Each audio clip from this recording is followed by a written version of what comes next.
ഒരു മാനസികാരോഗ്യ രംഗത്ത് പ്രവർത്തിക്കുന്ന ഒരു ഡോക്ടർ എന്നുള്ള രീതിയിൽ നമ്മുടെ മുമ്പിൽ പ്രശ്നങ്ങളൊക്കെ ആയിട്ട് ആൾക്കാർ കടന്നു വരുമ്പോൾ അവിടെ ഓരോ വ്യക്തികളെ കാണുമ്പോൾ അല്ലെ ഓരോ കുടുംബങ്ങളെ കാണുമ്പം അതെല്ലാം വാസ്തവത്തിൽ നമ്മൾ ചിന്തിക്കും ഈ ഒരു കാര്യം ഇതിൽ നിന്ന് എന്തുമാത്രം കാര്യങ്ങൾ നമ്മൾ ഓരോരുത്തരും പഠിക്കാനുണ്ടെന്നുള്ള കാര്യം. ഞാൻ MBBS-നോ MD-ക്കോ ഒക്കെ പഠിച്ചപ്പം പാഠപുസ്തകങ്ങളിൽ നിന്ന് ഒരുപാട് കാര്യങ്ങൾ പഠിച്ചിട്ടുണ്ട്. പക്ഷേ അതിനേക്കാളൊക്കെ ഉപരി നമ്മുടെ മുമ്പിൽ ഓരോ വ്യക്തികളും അല്ല ഒരു കുടുംബവും വരുമ്പോൾ അവരെല്ലാം വലിയ വലിയ പാഠങ്ങൾ നമ്മൾ ഓരോരുത്തരെയും പഠിപ്പിച്ചുകൊണ്ടിരിക്കുക. ഓരോ വ്യക്തികളും അതിനകത്ത് ഒരേപോലെ എന്ന് പറയാനായിട്ടൊന്നുമില്ല. ഒരു 22 23 വയസ്സുള്ള ഒരു പെൺകുട്ടി, അപ്പോൾ അവളുടെ വിവാഹം കഴിഞ്ഞു. അതിൻ്റെ വിവാഹത്തിൻ്റെ ആ ഒരു മേക്കപ്പ് പോലും മുഖത്തുനിന്ന് മുഴുവനായിട്ട് മാറിയിട്ടില്ല. വിവാഹം കഴിഞ്ഞ് 2-3 ദിവസം കഴിയുമ്പോൾ ഭർത്താവും ഈ കുട്ടിയും കൂടെ ഒരു മാനസികാരോഗ്യ സേവനത്തിനായിട്ട് വരികയാണ്. അപ്പോൾ ഈ പെൺകുട്ടിയുടെ കൂടെയും ഈ വിവാഹം കഴിച്ച വരൻ്റെ കൂടെയൊക്കെ ആയിട്ട് വലിയ 2 സംഘങ്ങളായിട്ട് ആൾക്കാർ വന്നിരിക്കുന്നത്. അപ്പോഴേ നമുക്ക് മനസ്സിലായി എന്തോ കാര്യമായ പ്രശ്നമൊക്കെ ഉണ്ടെന്ന്. അപ്പം സംഭവം ചുരുക്കി പറഞ്ഞാൽ ഇത്രയേ ഉള്ളൂ. ഈ വിവാഹം കഴിച്ച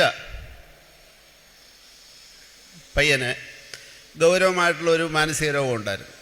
അപ്പോൾ അവൻ്റെ രോഗത്തിൻ്റെ അവസ്ഥ ചികിത്സ കൊണ്ടൊക്കെ ഏറെക്കുറെ മാറി ഇരുന്ന അവസരത്തിലാണ് ഈ വിവാഹാലോചന വരുന്നതും ആ രോഗവിവരം പൂർണ്ണമായിട്ടും മറച്ചു വെച്ച് ആണ് ഈ വിവാഹം നടന്നത്.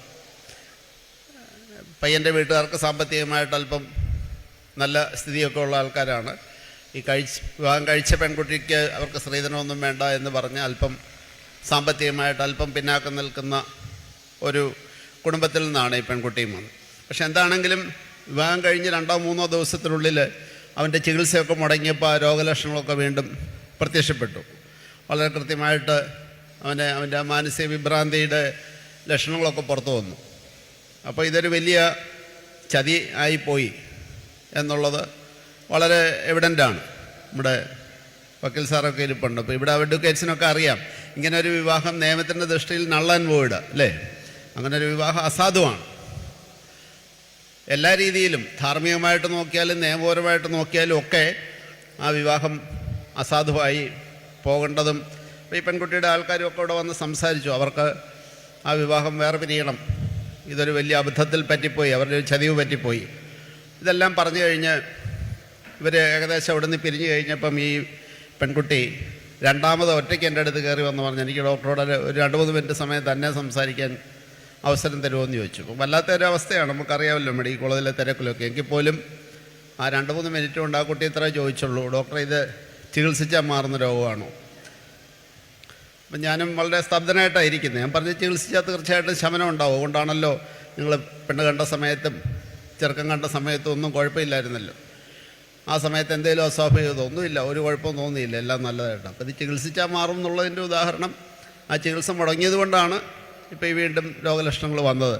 അപ്പം അങ്ങനെയാണെങ്കിൽ എനിക്ക് ആലോചിക്കാൻ സമയം വേണം, ഞാൻ 2-3 ദിവസം കഴിഞ്ഞ് ഒന്നുകൂടെ വന്ന് ഡോക്ടറെ അടുത്ത് കണ്ടോട്ടെ എന്ന് പറഞ്ഞു പോയി. അതിനടുത്ത ദിവസം തന്നെ ഈ കുട്ടി തന്നെയാണ് വന്ന്, വീട്ടുകാരുടെ ആരുടെ അകമ്പടിയൊന്നുമില്ലാതെ തന്നെ വന്ന് പറഞ്ഞു, ഞാൻ ഡോക്ടറെ ഇത് ചതിവാണെന്ന് എനിക്കറിയാം, ഇതെനിക്ക് പറ്റിയ അബദ്ധമാണെന്നറിയാം, വീട്ടുകാർക്ക് പറ്റിയ അബദ്ധമാണ്, പക്ഷേ ഞാനൊരു ദിവസം ആലോചിച്ചു. ആ കുട്ടി ഒരു ക്രിസ്ത്യാനിയൊന്നുമല്ല. ഞാൻ എൻ്റെ അടുത്ത അമ്പലത്തിൽ പോയി ഞാനൊന്ന് പ്രാർത്ഥിച്ചു. അപ്പോൾ എനിക്കിപ്പം മനസ്സിൽ തോന്നുന്നത് ചതിവ് പറ്റിയാലും അബദ്ധം പറ്റിയാലും എന്താണെങ്കിലും എൻ്റെ കഴുത്തിൽ ഈ മനുഷ്യൻ താലി കെട്ടി, ഞാൻ ഇയാളുടെ കൂടെ ജീവിക്കാൻ തീരുമാനിച്ചിരിക്കുകയാണ്. അപ്പം വീട്ടുകാരൊക്കെ എന്തെന്ന് ചോദിച്ചപ്പം പറഞ്ഞു, വീട്ടുകാരെല്ലാം പിണങ്ങി, ഞാനിങ്ങനൊരു തീരുമാനം എടുത്തോടുകൂടി അവരെന്നെ ഉപേക്ഷിച്ചു. അങ്ങനെ ഒരു ധൈര്യമായിട്ടുള്ള ഒരു തീരുമാനം എടുത്ത ഒരു പെൺകുട്ടി, അവരെ പിറ്റേ ദിവസം ഈ ഭാര്യയും ഭർത്താവും കൂടെ അവിടെ വരികയും ചികിത്സിക്കുകയും രോഗം ഭേദമാകുകയും അതിനുശേഷം അവരിപ്പോൾ 2 കുട്ടികളുമൊക്കെ ആയിട്ട് സന്തോഷമായിട്ട് ജീവിക്കുന്നുണ്ട്. ഞാനിത് പറഞ്ഞത്, നമ്മൾ ഈ പെൺകുട്ടി +2 വരെ മാത്രമേ പഠിച്ചിട്ടുള്ളൂ. വിദ്യാഭ്യാസപരമായോ ബുദ്ധിപരമായോ വലിയ ഔന്നത്യമുള്ള ആളൊന്നുമല്ല. ഒരു 10-15 വർഷം മുമ്പ് നടന്ന സംഭവം ഇനിയും പറയുന്നു. കഴിഞ്ഞ 15 വർഷങ്ങളായിട്ട് 2-3 മാസം കൂടുമ്പോഴേ, ഇപ്പം വർഷത്തിലൊരിക്കലൊക്കെ വന്ന് കാണേണ്ട ആവശ്യമുള്ളൂ.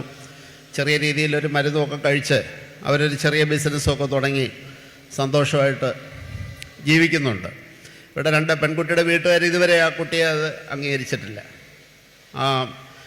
ഈ ചെറുക്കൻ്റെ വീട്ടുകാരാണെങ്കിലും ഇവനിങ്ങനെ ഒരു രോഗമൊക്കെ ഉള്ള അവൻ്റെ ഭാര്യയായിട്ട് വന്നതിൻ്റെ പേരിൽ പല രീതിയിലുള്ള മോശമായ രീതിയിലുള്ള പെരുമാറ്റങ്ങളും ചൂഷണങ്ങളും ഒക്കെ ഇവരുടെ അടുത്ത് നടത്താനായിട്ടൊക്കെ ശ്രമിച്ചിട്ടുമൊക്കെ ഉണ്ട്. ഞാൻ പറഞ്ഞു വന്നത്, ഇവിടെയൊക്കെ നമ്മൾ കാണുന്നത് ഇങ്ങനെ ഓരോ കേസുകളും നമ്മളെ കുടുംബജീവിതത്തെ പറ്റിയും മനുഷ്യൻ്റെ ജീവിതത്തിൻ്റെ അർത്ഥങ്ങളെപ്പറ്റിയൊക്കെ പഠിപ്പിക്കുന്നു എന്നുള്ളത് പറയാൻ വേണ്ടി ഞാൻ പറഞ്ഞു. അപ്പം നമ്മൾ വലിയ സാധാരണഗതിയിൽ മദർ തെരേസയുടെയോ മഹാത്മാഗാന്ധിയുടെയോ അല്ലെങ്കിൽ പ്രസിദ്ധരായിട്ടുള്ള വലിയ വ്യക്തികളുടെയൊക്കെ ജീവിതത്തെ നോക്കിയാണ് പല കാര്യങ്ങളും നമ്മൾ പഠിക്കാൻ പറയുന്നത്. പക്ഷേ എൻ്റെ ഒരു അനുഭവം ഞാൻ കണ്ടിരിക്കുന്നത്, നമ്മുടെ ചുറ്റുപാടും നോക്കിക്കഴിഞ്ഞാൽ സാധാരണക്കാരായ വ്യക്തികളുടെ ജീവിതത്തിൽ ഒരുപാട് നന്മകളും ഒരുപാട് സുവിശേഷങ്ങളും കാണാറുണ്ടെന്നുള്ളതാണ്. സുവിശേഷ പ്രസംഗം എന്ന് പറഞ്ഞാൽ ഒരു മൈക്ക് കെട്ടി വേദവചനങ്ങളൊക്കെ ഉദ്ധരിച്ച് അതിനെ വളരെ ഭംഗിയായിട്ടും ഒക്കെ തിയോളജിക്കൽ ആയിട്ട് അവതരിപ്പിക്കുക എന്നുള്ള നമ്മുടെ അച്ഛനൊക്കെ ഇവിടെയുണ്ട്. അതൊക്കെയാണെന്ന് നമ്മൾ ധരിച്ചിരിക്കുന്നെങ്കിലും എൻ്റെ ഓരോ പ്രാവശ്യവും ഞാൻ ഒ പിയിലിരിക്കുമ്പം ഞാൻ ഇതുപോലെ ഒരുപാട് സുവിശേഷങ്ങൾ കേട്ടാറുണ്ട്. സാധാരണക്കാരൻ്റെ സുവിശേഷം. ആ സാധാരണക്കാരൻ്റെ സുവിശേഷം എന്ന് പറയുന്നത് വലിയ പാഠങ്ങളാണ് നമുക്ക് തരുന്നത്. ഈ കുട്ടി തന്ന പാഠം ഞാൻ ഒരിക്കലും മറക്കത്തില്ല. കാരണം ബഹുഭൂരിപക്ഷം ആൾക്കാരും ഇങ്ങനെ എന്തെങ്കിലുമൊക്കെ പ്രശ്നങ്ങൾ വന്നു കഴിഞ്ഞാൽ ഉടനെ അത് വലിയ വാശിയായിട്ടും വലിയ അവരെ ഒരു വിക്ടിമായിട്ട് സ്വയം ചിത്രീകരിച്ച് ഒരു രക്തസാക്ഷി പരിവേഷം എടുത്തണിഞ്ഞ് എല്ലാവരോടും യുദ്ധം ചെയ്ത് ആ ജീവിത മനസ്സമാധാനം നശിപ്പിച്ച് കളയുന്ന ഒരു സ്ഥാനത്ത് ഈ ചെറിയ പെൺകുട്ടിയുടെ ഒരു മനസ്ഥിതിയാണത്. ആ ചിന്ത, നല്ല ഒരു ചിന്ത, അതാണ് അതിൻ്റെ സുവിശേഷം. ഒരു നല്ല ചിന്ത വന്നു, ഇത് ഞാൻ വിവാഹം കഴിച്ചു, ഞാൻ ചതിക്കപ്പെട്ടെങ്കിലും ശരി, ഇത് എൻ്റെ ജീവിതത്തിൻ്റെ ഒരർത്ഥം ഈ മനുഷ്യനെ സംരക്ഷിക്കുക എന്നുള്ളതാണ്. അതുകൊണ്ട് ആ അർത്ഥം അവൾക്ക് മനസ്സിലായി. എന്തുകൊണ്ടാണ് അങ്ങനെ ഒരു വിവാഹം നടന്നു, അവൾ അങ്ങനൊരു സഫറിങ്ങിൽ, എല്ലാ സഫറിങ്ങുകൾക്കും ഒരർത്ഥമുണ്ട്. ഈ പെൺകുട്ടി ആ അർത്ഥം മനസ്സിലാക്കി, ആ മർമ്മം മനസ്സിലാക്കി, അതായിരുന്നു അവളുടെ സുവിശേഷം. എത്രയോ പേർക്ക് ഞാൻ പിന്നീട് പല ദാമ്പത്യ പ്രശ്നങ്ങളൊക്കെ ആയിട്ട് വരുന്നവരോടൊക്കെ ഈ പെൺകുട്ടിയുടെ ഫോൺ നമ്പർ കൊടുക്കുകയും അവർ തമ്മിൽ സംസാരിക്കുകയും ഒക്കെ ചെയ്ത്, ഏത് കൗൺസിലറുടെ കൗൺസിലിങ്ങിനേക്കായാലും വളരെ എഫക്റ്റീവായിട്ട് ഈ പെൺകുട്ടി അവരുമൊക്കെ ആയിട്ട് സംസാരിക്കുകയൊക്കെ ചെയ്യുന്നത് കാണുകയും, എല്ലാം ഒന്നും ശരിയായിട്ടുണ്ടെന്ന് ഞാൻ പറയുന്നില്ല, ഒരു ഉദാഹരണം പറഞ്ഞതാണ്.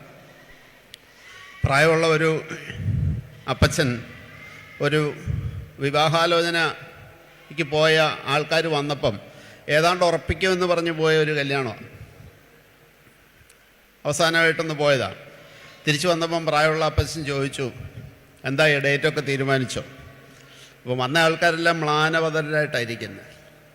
അവർ പറഞ്ഞ, അപ്പച്ച അത് നടക്കത്തില്ല കല്യാണം. നമ്മളത് ഒന്നും പറയാതെ ഇങ്ങി പോന്നു. എന്താണ് കാര്യമെന്ന് ചോദിച്ചപ്പം പറഞ്ഞു, അവരുടെ വീട്ടിൽ നമ്മളെല്ലാം കണ്ടുമൊക്കെ ഇഷ്ടപ്പെട്ടു, പക്ഷെ അവസാനം ഈ കല്യാണം കഴിക്കാൻ പോകുന്ന പെൺകുട്ടിയുടെ സഹോദരൻ ഒരു സുഖമില്ലാത്ത ആളാണ്. പുള്ളി അവിടെ ബെഡ്രിഡനായിട്ട് കിടക്കുക.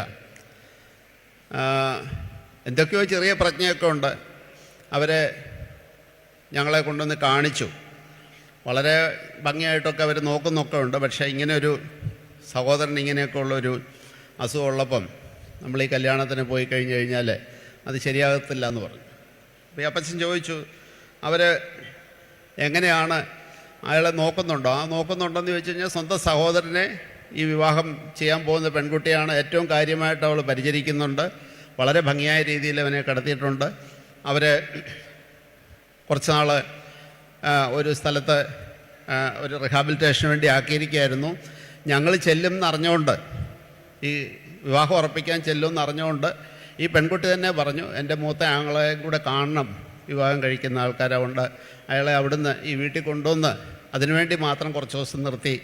അവരങ്ങനെ ഇടയ്ക്ക് 1-2 മാസമൊക്കെ കൊണ്ട് നിർത്തും, പിന്നെ പോവും. അങ്ങനെയാണ് വന്നതെന്ന് പറഞ്ഞു. ഈ അപ്പച്ചൻ കുറച്ച് നേരം ആലോചിച്ചിട്ട് പറഞ്ഞു, അവരെ ഇപ്പം തന്നെ വിളിച്ചു പറ, ഈ വിവാഹം നമുക്ക് ഉറപ്പിക്കണമെന്ന് പറഞ്ഞു. കാരണം വീണ് കിടക്കുന്ന ഒരുത്തനെ അവർക്ക് വേണമെങ്കിൽ ആ വിവരം പോലും നമ്മളോട് പറയാതിരിക്കാമായിരുന്നു. നമ്മൾ പല അന്വേഷണം നടത്തിയിട്ടൊന്നും ആരും അറിഞ്ഞിട്ടേ ഇല്ല. പക്ഷേ ഇങ്ങനെ ഒരു സഹോദരന് ഡിസബിലിറ്റി ഉള്ള ഒരു വ്യക്തിയുണ്ട്. ആ വ്യക്തിയെ അവർ പരിചരിക്കുന്നുണ്ട്. ആ മൂത്ത സഹോദരൻ്റെ അനുവാദം മേടിച്ച് വേണം, ഡിസേബിൾഡായിട്ട് പോലും, പരിമിതശേഷിക്കാരനായിട്ട് പോലും അവൻ്റെ അനുവാദം മേടിച്ചിട്ട് വേണം എൻ്റെ കല്യാണം നടത്താനെന്ന് ആ പെൺകുട്ടി തീരുമാനിക്കുമ്പം ആ പെൺകുട്ടിയുടെ നമ്മുടെ വീട്ടിലേക്ക് അങ്ങനെയുള്ള ഒരാളാണ് വലതുകാല് വെച്ച് കയറി വരേണ്ടതെന്ന് പറഞ്ഞു. അപ്പോൾ ഇങ്ങനെ പറഞ്ഞ കല്യാണം ഒരു ഭംഗിയായിട്ട് നടത്തി. വർഷങ്ങൾക്ക് ശേഷവും എനിക്ക് എൻ്റെ പരിചയ സൗഹൃദ വലയത്തിലുള്ള ഒരു ഫാമിലിയാണ്. അതുകൊണ്ടാണ് എനിക്ക് അറിയാൻ പറ്റാവുന്നത്. അവിടെ ഏറ്റവും ഐശ്വര്യമായിട്ട് സന്തോഷമായിട്ട് ആ കുടുംബം, ആ പെൺകുട്ടി അവിടുത്തെ വീട്ടമ്മയായിട്ട് മുന്നോട്ട് പോകുന്നുണ്ട്. അവരും വലിയ വിദ്യാഭ്യാസമുള്ള ആൾക്കാരൊന്നുമല്ല, സാമാന്യ വിദ്യാഭ്യാസമൊക്കെ ഉള്ളൂ. അപ്പം ഇങ്ങനെ പറഞ്ഞു പോയാൽ ഒരുപാട് കാര്യങ്ങൾ നമ്മുടെ ജീവിതത്തിൽ നമുക്ക് ചുറ്റും നോക്കിക്കഴിഞ്ഞാൽ നമ്മളിപ്പം എപ്പോഴും പറയും ചരമ പേജുണ്ട്, ചരമ പേജിൻ്റെ അപ്പുറം നോക്കിക്കഴിഞ്ഞ് കഴിഞ്ഞാൽ കൊലപാതകത്തിൻ്റെ കഥ, ഒളിച്ചോട്ടത്തിൻ്റെ കഥ, അഗമ്യ ഗമനങ്ങളുടെ കഥ, അധാർമികതയുടെ കഥ, ഇതെല്ലാമാണ് കാണുന്നതെന്ന് എല്ലാവരും ഏത് വേദിയിലും പ്രസംഗിക്കുന്ന ഒരു കാര്യമാണ്. തൃശ്ശൂർ 14 വയസ്സുള്ള ഒരാൾ. അപ്പം ഇങ്ങനെയുള്ള ഒരു പ്രയാസങ്ങൾ നമ്മുടെ ചുറ്റും നടക്കുന്നുണ്ടെങ്കിലും ഈ സാധാരണക്കാരൻ്റെ സുവിശേഷം, ഈ 2 പെൺകുട്ടികളും കാട്ടിത്തന്ന പറഞ്ഞു തന്ന വലിയ സുവിശേഷങ്ങൾ, നമ്മുടെ ഇടയിൽ കാണുന്ന നന്മകൾ നമ്മൾ കാണാതെ പോകുന്നത്, നമ്മുടെ ജീവിതത്തിൽ പകർത്താതെ പോകുന്നു. ഉദാഹരണങ്ങളുടെ ലിസ്റ്റ് ഒരുപാടുണ്ട്. പക്ഷേ സമയത്തിൻ്റെ പരിമിതി കൊണ്ട് ഞാൻ അതിലേക്കൊന്നും പോകുന്നില്ല. ഞാൻ പറഞ്ഞു വരുന്ന പോയിൻ്റ് ഇത്ര മാത്രമേ ഉള്ളൂ. നമ്മുടേതായ സാഹചര്യങ്ങളൊന്നുമല്ല നമ്മുടെ ജീവിതത്തെ, വ്യക്തി ജീവിതത്തെയും കുടുംബജീവിതത്തെയും സന്തോഷകരമാക്കുന്നതോ അല്ലെങ്കിൽ അതിനെ ആ സന്തോഷം ഇല്ലാതാക്കുന്നതോ ഒന്നും നമ്മുടെ സാഹചര്യങ്ങളല്ല. നമ്മളെന്ത് നിലപാട് അതിനെപ്പറ്റി എടുക്കുന്നു എന്നുള്ളതിനെ ആശ്രയിച്ചിട്ട് നമ്മളെടുക്കുന്ന നിലപാടുകൾ നമ്മുടെ മനസ്സിൽ എന്ന് പറയുമ്പം എൻ്റെ കൈ തലച്ചോറിലേക്കാണ് പോകുന്നത്, ഹൃദയത്തിലേക്കല്ല. മനസ്സിൻ്റെ ഇരിപ്പിടം തലച്ചോറാണ്, ഹൃദയത്തിലല്ല. അത് ആലങ്കാരികമായിട്ടൊക്കെ അങ്ങനെ പറയുമെങ്കിലും നമ്മുടെ തലച്ചോറിൽ ഉണ്ടാകുന്ന ചിന്തകളും നമ്മളെടുക്കുന്ന നിലപാടുകളുമാണ് നമ്മുടെ ജീവിതം സന്തോഷമാണോ അല്ലയോ എന്ന് തീരുമാനിക്കുന്നത്.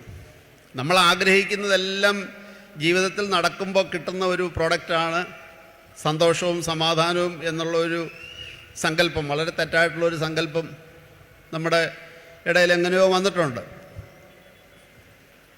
മാതാവിൻ്റെ ജീവിതം നമുക്കറിയാം. മാതാവിൻ്റെ ജീവിതം നമ്മളെപ്പോഴും പറയുന്നതാണ്.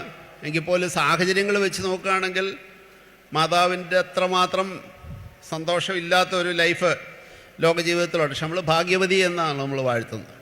അപ്പോൾ ഈ ഭാഗ്യമെന്ന് പറയുന്നതും സന്തോഷമെന്ന് പറയുന്നതും സമാധാനമെന്ന് പറയുന്നതൊന്നും ബാഹ്യമായ കാര്യങ്ങളെ ആശ്രയിച്ചിട്ടൊന്നുമല്ല. മക്കൾ നന്നായിട്ട് പഠിക്കുന്നുണ്ടോ, വന്ന മരുമോള് നല്ല സ്വഭാവക്കാരിയാണോ, ഭർത്താവ് മദ്യം കഴിക്കുന്നുണ്ടോ, സാമ്പത്തിക സ്ഥിതി എങ്ങനെയാണ്, മകൻ ഉദ്ദേശിച്ച ജോലി കിട്ടിയോ, ഇതിനെയൊന്നും ആശ്രയിച്ചിട്ടല്ല സന്തോഷം, സമാധാനം, ഭാഗ്യാവസ്ഥയൊക്കെ ഇരിക്കുന്നത് എന്നുള്ളതാണ് ഈ ചെറിയ മനുഷ്യരുടെ, സാധാരണ മനുഷ്യക്കാരുടെ സുവിശേഷം എനിക്ക് ഓരോ ദിവസവും ബോധ്യപ്പെടുത്തി തന്നിട്ടുള്ളത് കൊണ്ട് ഞാൻ നിങ്ങളോടത് പങ്കുവെച്ചു എന്നുള്ളതേ ഉള്ളൂ. അപ്പം മനുഷ്യജീവിതത്തെ സന്തോഷകരമാക്കുന്ന ചില ഘടകങ്ങളെപ്പറ്റിയൊക്കെ നമുക്ക് ഈ നെഗറ്റീവ് എല്ലാം തൽക്കാലം ഒന്ന് വിടാം. മനുഷ്യജീവിതത്തെ സന്തോഷകരമാക്കുന്ന ആ ആന്തരിക അവസ്ഥയെപ്പറ്റി ഒരുപാട് കാര്യങ്ങൾ പഠിച്ചിട്ടുണ്ട്. ബാഹ്യമായ കാര്യങ്ങളല്ല, വീടും കാറും ജോലിയും പഠിത്തമൊന്നുമല്ല. ആന്തരിക ഘടകങ്ങൾ നമ്മളെ സന്തോഷമുള്ള ഒരു വ്യക്തിയാക്കിയോ മാറ്റുന്നതിൻ്റെ ആന്തരിക ഘടകങ്ങളെപ്പറ്റി ചില പഠനങ്ങൾ നടന്നിട്ടുണ്ട്. അതിലെ ചില പോയിൻ്റുകൾ മാത്രം ഞാൻ പറഞ്ഞ് അവസാനിപ്പിക്കാം. പിന്നെ നിങ്ങൾക്ക് എന്തെങ്കിലും ചോദിക്കുകയോ ഇൻട്രാക്റ്റീവ് ചെയ്യുന്നുണ്ടെങ്കിൽ അതിനുള്ള അവസരം സമയം അച്ഛനും അനുവദിച്ചാൽ തരാം, ആവാം. ഒന്നാമത്തെ കാര്യം, സന്തോഷമുള്ള മനുഷ്യർ ഒരു സെൻസ് ഓഫ് ഹ്യൂമർ ഉള്ള വ്യക്തികളാണിരിക്കണം. സെൻസ് ഓഫ് ഹ്യൂമർ എന്ന് പറഞ്ഞാൽ എന്താ? മനസ്സിലൊരു അല്പം ഒരു തമാശ, എല്ലാത്തിനെയും വളരെ ഗൗരവമായിട്ട്. നമ്മൾ മലയാളികൾക്ക് 2 ഭിന്ന മുഖങ്ങളുണ്ട്. ഒരു വശത്ത് ട്രോളുകളുടെ പെരുമഴയാണ്. ആരെങ്കിലും എന്തെങ്കിലും ഒരു അബദ്ധം പറ്റിക്കഴിഞ്ഞാൽ അവനെ ട്രോളി നശിപ്പിക്കും. ഇത്രമാത്രം ഒരു ഹ്യൂമർ സെൻസ് മലയാളികൾക്ക്. നിമിഷ നേരങ്ങൾ കൊണ്ടാണ് ട്രോള് വരുന്നത്, അല്ലേ? എന്തെങ്കിലും ഒരു കാര്യം കഴിഞ്ഞ് കഴിഞ്ഞാൽ അതിന് ഉചിതമായ രീതിയിലുള്ള ട്രോളുകളൊക്കെ വരുന്നത്. പക്ഷെ അതിൻ്റെ ഓപ്പോസിറ്റായിട്ടുള്ളൊരു വളരെ ഒരു വളരെ കൃത്യമായിട്ടുള്ളൊരു വിപരീതാവസ്ഥയുണ്ട്. നിസ്സാരമായ കാര്യങ്ങൾക്ക് പോലും അമിതമായ രീതിയിൽ വൈകാരികമായിട്ട് പ്രതികരിക്കുകയും സങ്കടപ്പെടുകയും ആത്മഹത്യയെപ്പറ്റി ചിന്തിക്കുകയും ആത്മഹത്യ ജീവിതത്തെ നശിപ്പിച്ചില്ലേ പോലും ജീവനെ നശിപ്പിച്ചില്ലേ പോലും ജീവിതത്തെ നശിപ്പിക്കുന്ന രീതിയിലുള്ള സ്വയം ഹത്യ ആയിട്ടുള്ള പെരുമാറ്റങ്ങളിൽ ഏർപ്പെടുക. ഈ രണ്ട് എക്സ്ട്രീംസിലാണ് നമ്മൾ പോകുന്നത്. അപ്പോൾ ഇതിൻ്റെ ഒരു പരിഹാരം എന്ന് പറഞ്ഞാൽ നമ്മുടെ ബാഹ്യമായ കാര്യങ്ങളൊന്നും നന്നാക്കുക എന്നുള്ളതല്ല, ഒരു സെൻസ് ഓഫ് ഹ്യൂമർ. മറ്റുള്ളവരെ പരിഹസിക്കുന്ന ട്രോളല്ല. ആരോഗ്യകരമായ ഹ്യൂമർ എന്ന് പറഞ്ഞാൽ സ്വയം പരിഹസിക്കാനുള്ള ഒരു മനസ്ഥിതി. ഇന്നത്തെ ദിവസം ഞാൻ എന്തെല്ലാം വിഡ്ഢിത്തരങ്ങൾ കാണിച്ചു, എന്തെല്ലാം മണ്ടത്തരങ്ങൾ ചെയ്തു എന്നൊക്കെ പറഞ്ഞ് സ്വയം ഒന്ന് കളിയാക്കാനും പരിഹസിക്കാനും ഉള്ള ഒരു കഴിവ്, ആ ഒരു സെൻസ് ഓഫ് ഹ്യൂമർ, ഒരു സഹൃദയത്വം പണ്ട് നമ്മുടെ ആൾക്കാർക്ക് ഉണ്ടായിരുന്നതും ഇന്ന് ഇല്ലാതെ പോകും. നമ്മൾ വിമർശനങ്ങളൊക്കെ കേട്ടാൽ വലിയ അസഹിഷ്ണുത, ആരും നമ്മളെ വിമർശിക്കാനോ കുറ്റം പറയുന്നതൊക്കെ കേട്ട് കഴിഞ്ഞാൽ വലിയ വിഷമമാണ്. അപ്പോൾ അതൊക്കെ മാറി ഒരു ജീവിതത്തെ അല്പം ലാഘവത്തോടെ കാണുക, ഒരു സെൻസ് ഓഫ് ഹ്യൂമർ നമ്മുടെ ജീവിതത്തിൽ പരസ്പരം അപ്പനും അമ്മയും മക്കളും ഒക്കെ ഇരുന്ന് സംസാരിക്കുകയൊക്കെ ചെയ്യുമ്പോഴത്തേക്കിനും ഒരു തമാശ പറയുകയും ചിരിക്കുകയും, വാട്സപ്പിൽ ഒരു ജോക്ക് വന്നത് ഫോർവേഡ് ചെയ്ത് കൊടുക്കുന്നതല്ല, അതുകൊണ്ട് ഈ തമാശയാകുന്നില്ല. ഒരുമിച്ചിരുന്ന് നമ്മുടെ നിത്യജീവിതത്തിലെ അനുഭവങ്ങളൊക്കെ വെച്ച് സ്വയം ഒന്ന് ട്രോളുന്ന അവസ്ഥ, ഒരു സെൻസ് ഓഫ് ഹ്യൂമർ, അത് തീർച്ചയായിട്ടും മാനസികാരോഗ്യത്തിൻ്റെ ഒരു ലക്ഷണമായിട്ടാണ് പറയുന്നത്. രണ്ടാമത്തെ ഒരു ലക്ഷണം കണ്ടിരിക്കുന്നത് കമ്പാഷൻ, ആർദ്രത തോന്നുന്ന ഒരു മനസ്സ്. ഇതൊക്കെ ഏതെങ്കിലും മത സ്ഥാപനങ്ങളിലോ അല്ലെ മതാചാര്യന്മാരോ പറഞ്ഞ കാര്യമല്ല, സൈക്കോളജിയുടെ ശാസ്ത്രീയമായ രീതിയിലുള്ള പഠനങ്ങൾ നടത്തിയപ്പോൾ കണ്ടിരിക്കുന്ന ചില കാര്യങ്ങളാണ്. അത് പലതും കർത്താവിൻ്റെ സുവിശേഷത്തിനോട് ചേർന്ന് നിൽക്കുന്നു എന്നുള്ളത് നമ്മുടെയൊക്കെ അതിൻ്റെ യാദൃച്ഛികതയായിട്ട് കാണാം. രണ്ടാമത്തെ കാര്യം ഞാൻ പറഞ്ഞത് കമ്പാഷൻ, ആർദ്രത, മനസ്സലിവ്. ചുറ്റുപാടും കാണുന്ന കാര്യങ്ങളോട് ഒരു ആർദ്രത ഉണ്ടാകുക, ഒരു കനി ഉണ്ടാകുക, കമ്പാഷൻ ഉണ്ടാകുക എന്ന് പറയുന്നത് അത് മനുഷ്യൻ്റെ തലച്ചോറിൻ്റെ ഒരു കഴിവാണ്. സമീപകാലത്ത് അതിനുള്ള കോശങ്ങളെ കണ്ടുപിടിച്ചിട്ടുണ്ട് ന്യൂറോ സയൻറ്റിസ്റ്റുകൾ. ദർപ്പണ കോശങ്ങളെന്നാണ് പറയുന്നത്, മിറർ ന്യൂറോൺസ്. ഇപ്പോൾ ഒരമ്മ കുഞ്ഞിന് ഒരു ഭക്ഷണം വാരി കൊടുക്കുമ്പം നമ്മൾ ശ്രദ്ധിച്ചിട്ടുണ്ടോ, കുഞ്ഞ് വാ വിളിക്കുന്നതിൻ്റെ ഒപ്പം അമ്മയും ഒന്ന് വാ വിളിക്കും. അമ്മ കൊടുക്കുക, കഴിക്കുന്നതല്ല, പക്ഷെ അറിയാതെ അമ്മയും വാ വിളിക്കും. നമ്മൾ ഒരു സീൻ കണ്ടുകൊണ്ടിരിക്കുമ്പോഴത്തേക്കിന് കാഴ്ചക്കാരെ ശ്രദ്ധിച്ചറിയാം, നമ്മളറിയാതെ തന്നെ നമ്മൾ അതിനകത്ത് കാഴ്ചക്കാർ മാത്രമാണെങ്കിലും നമ്മൾ അതിൻ്റെ അകത്ത് നമ്മുടെ ചേഷ്ടകളും മുഖഭാവങ്ങളും ബോഡി ലാംഗ്വേജും ഒക്കെ അതനുസരിച്ച് മാറും. ഇത് ഈ ദർപ്പണ കോശങ്ങൾ, മിറർ ന്യൂറോൺസ് എന്ന് പറഞ്ഞിട്ടുള്ള ഒരു സംഭവം മനുഷ്യ മസ്തിഷ്കത്തിൽ തമ്പുരാൻ സൃഷ്ടിച്ചു വെച്ചിട്ടുണ്ട്. ആ മിറർ ന്യൂറോണുകൾ പ്രവർത്തിക്കുമ്പോഴാണ് നമുക്ക് ഒരാളോട് അനുകമ്പയും ആർദ്രതയും ഒക്കെ തോന്നുന്നു. ഇപ്പം ഞങ്ങളുടെ മതഗ്രന്ഥത്തിൽ എഴുതി വെച്ചിട്ടുണ്ട് ഇത്ര ശതമാനം ദരിദ്രന് കൊടുക്കണം. സെക്രട്ടറിയച്ഛനൊക്കെ എല്ലായിടും ദശാംശത്തെ പറ്റിയൊക്കെ പ്രസംഗിക്കുന്നതൊക്കെ ഞാൻ കേട്ടിട്ടുണ്ട്. വളരെ ഭംഗിയായിട്ട് അച്ഛൻ അത് പറയും. അതതിൻ്റെ കണക്കും വേദ തെളിവുകളും ഒക്കെ പറയും. പക്ഷേ ഇതൊക്കെ ഒരു തെളിവുമില്ലാതെ, ഒരു ഇതിനെപ്പറ്റി ഒന്നും അറിയാതെ തന്നെ അനുകമ്പയോടെ ആർദ്രതയോടെ കാര്യങ്ങൾ ചെയ്യുന്ന ഒരു മനസ്ഥിതി. ഞാൻ ഈ മിനിഞ്ഞാന്ന് എൻ്റെ കൂടെ പഠിച്ച, ഇപ്പോൾ ഒത്തിരി വർഷങ്ങളായിട്ട് വിദേശത്ത് ജോലി ചെയ്യുന്ന ഒരു മുസ്ലിം സഹോദരൻ, അദ്ദേഹത്തിൻ്റെ ഒരു ഡോക്ടറാണ്, അദ്ദേഹത്തിൻ്റെ ഒരു കപ്പിൾ ഡോക്ടേഴ്സാണ്. അപ്പോൾ അവരൊരു വീടൊക്കെ വെച്ചു. അവിടെ ഒരു ദിവസം വന്ന് താമസിക്കണമെന്നൊക്കെ പറഞ്ഞ് മിനിഞ്ഞാന്ന് ഒരു ദിവസം പോയി ഞാനവിടെ തങ്ങി. ഇച്ചിരി ഹൈ റേഞ്ചിലാണ്, വളരെ ഒരു പിന്നോക്ക സ്ഥലമാണ്. അദ്ദേഹം നല്ല രീതിയിൽ വീടൊക്കെ വെച്ചിട്ടുണ്ട്. അപ്പം ഞങ്ങളവിടെ ഇരിക്കുമ്പോൾ തന്നെ പലരും വന്ന് അദ്ദേഹത്തെ വരിക, കാണുകയും പോവുകയൊക്കെ ചെയ്യുന്നുണ്ട്. അവസാനം അദ്ദേഹത്തിൻ്റെ ഒരു കാര്യസ്ഥനായിട്ട് നിൽക്കുന്ന ഒരു വ്യക്തി എൻ്റെ അടുത്ത് വന്ന് രഹസ്യമായിട്ട് പറഞ്ഞു, ഇവിടെ ഈ ചുറ്റുപാട് ഇങ്ങോട്ട് കയറി വന്നപ്പം കണ്ട വീടുകൾ കണ്ടോ, 15 വീട് ഡോക്ടർ വെച്ച് കൊടുത്താന്ന് പറഞ്ഞു. പക്ഷെ ആരും അറിഞ്ഞിട്ടില്ല, ആരോടും പറഞ്ഞിട്ടില്ല. അദ്ദേഹത്തിൻ്റെ ആ മൂല്യങ്ങൾ എന്താണെങ്കിലും വളരെ ആർദ്രതയോടുകൂടി സ്ഥലം വാങ്ങിച്ച് വീടുമൊക്കെ വെച്ച്, ഇപ്പം നമ്മൾ പള്ളിയിലൊക്കെ വീട് കൊടുക്കുന്നുണ്ട്, നമ്മൾ വലിയ പ്രസിദ്ധിയോടുകൂടി വലിയ അനൗൺസ്മെൻറ്റൊക്കെ നടത്തി ചെയ്യുന്നുണ്ട്. അത് ചെയ്യുന്നത് മോശമെന്നല്ല ഞാൻ പറയുന്നത്. പക്ഷേ ഈ ആർദ്രത, ഇത് അവിടെ ഒരു പ്രസിദ്ധിയും കൂടാതെ ഓരോ പ്രാവശ്യം ഇദ്ദേഹം വരുമ്പോഴത്തേക്കിനും ഓരോ അവധിക്ക് വരുമ്പോൾ ഓരോ വീട് വെച്ച് കൊടുക്കുക എന്നുള്ള ഈ ആർദ്രതയും അനുകമ്പയും വേറെ ആരും നമ്മളോട് വന്ന് ചോദിക്കാതെ, ഇപ്പോൾ ഈ ആശുപത്രിയിലൊക്കെ നമ്മൾ കാണുന്ന ഒരു പ്രത്യേകത, ചിലർക്ക് പ്രത്യേക കഴിവുണ്ട്. അവരുടെ രോഗങ്ങളെയും അവരുടെ അവശതകളെയും ഒക്കെ കുറഞ്ഞ ആപ്ലിക്കേഷൻ കൊടുത്ത് കിട്ടാവുന്നിടത്തുനിന്നെല്ലാം മേടിക്കും. പക്ഷേ ഏറ്റവും അർഹതയുള്ളവർ ഒരിടത്തും ആപ്ലിക്കേഷൻ കൊടുക്കത്തുമില്ല, അവർക്കറിയത്തുമില്ല. നീ അങ്ങനെ കൊടുക്കുന്നത് തന്നെയും മേടിക്കുന്നതും ഒക്കെ അല്പം അപമാനകരമായിട്ടൊക്കെ അവർ കണ്ടിട്ട് ഉള്ള ആൾക്കാരുണ്ട്. ഇപ്പം ഞാൻ 25 വർഷമായിട്ട് ചികിത്സ, ഇപ്പം 1-2 വർഷമുള്ള ഞാൻ അഡ്മിനിസ്ട്രേഷനിലേക്ക് വന്നിട്ടുള്ളത്. ഇപ്പം മെൻ്റൽ ഇൽനെസ് ഉള്ള പേഷ്യൻസ്, മാനസിക ആരോഗ്യത്തിൻ്റെ പോരായ്മയുള്ള കുട്ടികൾ, നമുക്കത് കേൾക്കുമ്പം തന്നെ ഇപ്പോഴും എന്നോട് ആൾക്കാർ ചോദിക്കും, ഡോക്ടർ എന്തിനാണ് സൈക്യാട്രി എടുത്ത്? എനിക്ക് ജനറൽ മെഡിസിൻ പഠിക്കാൻ കിട്ടിയത്. അപ്പം ജനറൽ മെഡിസിൻ പഠിക്കാതെ സൈക്യാട്രി പോയതിനെപ്പറ്റി എൻ്റെ 25-ാമത്തെ വയസ്സിൽ കേട്ട ചോദ്യം ഞാനിപ്പോൾ 57-ാമത്തെ വയസ്സിലും കേൾക്കുന്നുണ്ട്. ഇതിന് വേറെ ഒന്നും പഠിക്കാൻ കിട്ടിയില്ലേ? ഇങ്ങനൊരു രോഗം വരുന്നതും അതിന് ചികിത്സിക്കുന്നതൊക്കെ എന്തോ മോശമാണ്, അതിനെന്തോ അവമതിപ്പുള്ള കാര്യമാണ്. മാനസിക രോഗങ്ങളെന്ന് പറഞ്ഞാൽ തലച്ചോറിൻ്റെ രോഗമാണ്, അതാർക്കും വരാം. പക്ഷേ ഹാർട്ടിന് രോഗം വന്നാലും കിഡ്നിക്ക് രോഗം വന്നാലും ഒക്കെ അതിൻ്റേതായ ഒരു സ്വീകാര്യതയുണ്ട്, അതിൻ്റേതായ ഒരു ബഹുമാന്യതയുണ്ട്. കിഡ്നി മാറ്റി വെക്കണമെന്ന് പറഞ്ഞാൽ നമ്മളെല്ലാവരും കൈ അയച്ച് സഹായിക്കും. ആൻജിയോപ്ലാസ്റ്റി ചെയ്യണമെന്ന് പറഞ്ഞാൽ അതിന് കൊടുക്കും. പക്ഷേ ഒരാൾക്ക് മെൻ്റൽ ഡിസോർഡറാണ്, അല്ലെ ഒരാൾക്ക് മദ്യപാന രോഗം, ഇപ്പം ചിലർക്ക് സംശയം വരും മദ്യപാനം രോഗമാണെന്ന്. മദ്യാസക്തി രോഗമാണ്. അപ്പോൾ അവനെ പള്ളി കമ്മിറ്റി കയറ്റരുത്, പള്ളിയുടെ അടുത്ത് അടുപ്പിക്കരുത് എന്നൊക്കെ ഉള്ള നിലപാടുകളാണ് നമ്മൾ പോലും എടുക്കുന്നത്. രോഗമുള്ളവന് ചികിത്സിക്കുക ചെയ്യേണ്ടത്, അവനെ മാറ്റി നിർത്തുകയല്ല ചെയ്യേണ്ടത്. അപ്പം മദ്യാസക്തിയും മാനസിക രോഗമാണ്. മറ്റനേക രീതിയിലുള്ള മെൻ്റൽ ഡിസോർഡറുകൾ നമ്മുടെ ഇടയിലുണ്ട്. ലോകാരോഗ്യ സംഘടനയുടെ കണക്കെടുത്തു കഴിഞ്ഞാൽ 5 വീടുകൾ എടുത്തു കഴിഞ്ഞാൽ ഒരു വീട്ടിലൊരു മെൻ്റൽ ഡിസോർഡർ, ചികിത്സിക്കേണ്ടതായ മെൻ്റൽ ഡിസോർഡർ ഉണ്ട്. അപ്പോൾ 1400-നെ 5 കൊണ്ട് ഹരിച്ചാൽ കണ്ടുപിടിക്കുക എത്ര പേർക്ക് നമ്മുടെ ഇടവകയിൽ അതിന് ആവശ്യമുണ്ടെന്നുള്ളത്. നമ്മുടെ ഇടയിലൊക്കെ ഞാനൊക്കെ ഉൾപ്പെടെയുള്ള ഡോക്ടർമാർ നടത്തിയ ഒരു പഠനത്തിൽ കേരളത്തിലെ 13%, 13.4% ആൾക്കാർ മെൻ്റൽ ഡിസോർഡറുകളും അതിന് ചികിത്സ ആവശ്യമുള്ളവരും. നമ്മൾ തിരിച്ചറിയുന്നില്ല. അതിനെ നമ്മൾ പലപ്പോഴും ഗാർഹിക ഡൊമസ്റ്റിക് വയലൻസ് എന്ന് പറഞ്ഞാൽ നിയമപ്രശ്നമാണ്. പക്ഷേ എല്ലാ ഡൊമസ്റ്റിക് വയലൻസിൻ്റെയും പിന്നിൽ ഒരു മെൻ്റൽ ഡിസോർഡറുണ്ട്. നമ്മളതൊക്കെ തിരിച്ചറിയാതെ പോകുന്നു. ഞാൻ പറഞ്ഞു വന്നത് ഈ കമ്പാഷൻ, ആർദ്രത, അവരെ ഇൻക്ലൂഡ് ചെയ്യുക, അവരെ എക്സ്ക്ലൂഡ് ചെയ്യാതെ അവരെ ചേർത്ത് നിർത്തുക എന്നൊക്കെ കർത്താവ് പറഞ്ഞ സുവിശേഷമാണ്.